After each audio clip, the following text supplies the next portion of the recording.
Well, first of all, it's my honor to welcome and congratulate New Jersey Youth Soccer Bob McNulty, Coach of the Year from TSF Academy, Lee Bakewell.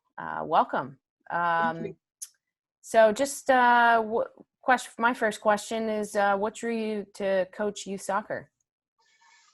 Just a passion. Well, first and foremost, it's a great privilege to meet you, Carli. Thanks for taking the time. No, I mean, it's really just a passion. I've been playing sport since I was, as young as I can remember. It's not something that I had thought was going to be a career path for coaching. I went to college to do something completely different. Ended up traveling to the States and just fell into a coaching career, really. And from there, it's just taken on and just something that I've fell in love with again and again and again. Yeah, it just comes from a genuine passion for the game, and it's something that I can't imagine doing anything different at this stage. So yeah, that's awesome. That's great to hear. So just curious, briefly tell us about your coaching philosophy. Specifically, how do you encourage player development on and off the field? I know that's a growing topic, so just give us your thoughts on that.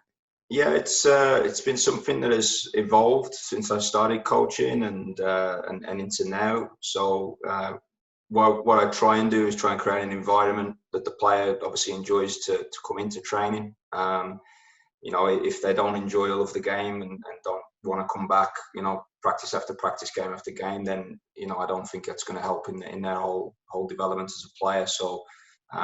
But with that said, we want to create a positive environment for them, create a challenging environment so that they're coming for a purpose.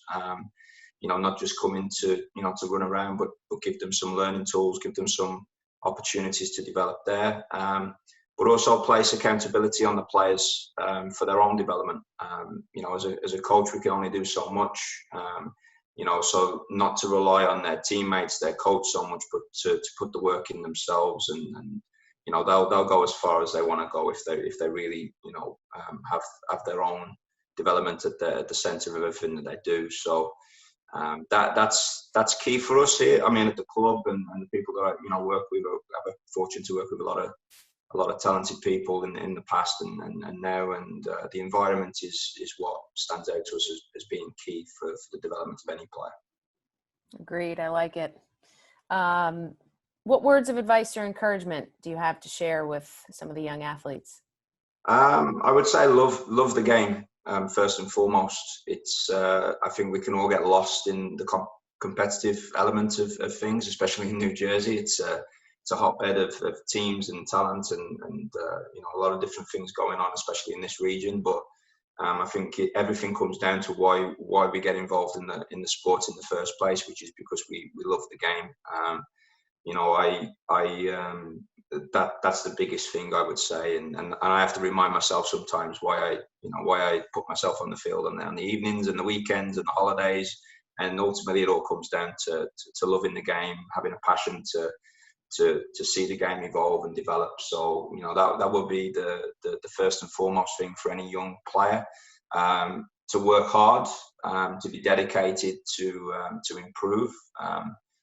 Make sure that when you come into training, you're there to work hard and give your best for not just yourself but your teammates, the people around you, the family that support to get you there. Try not to be distracted, and your development is really in your own hands and control. If you want to achieve something, then I'm sure that the majority of players can achieve it if they put their minds to it. So. Agreed as well. Well, Lee, thanks for joining us today, and again, congratulations on being awarded this year's Bob McNulty Coach of the Year. Fantastic. Thanks, Carli. I appreciate it. Thank you. No problem.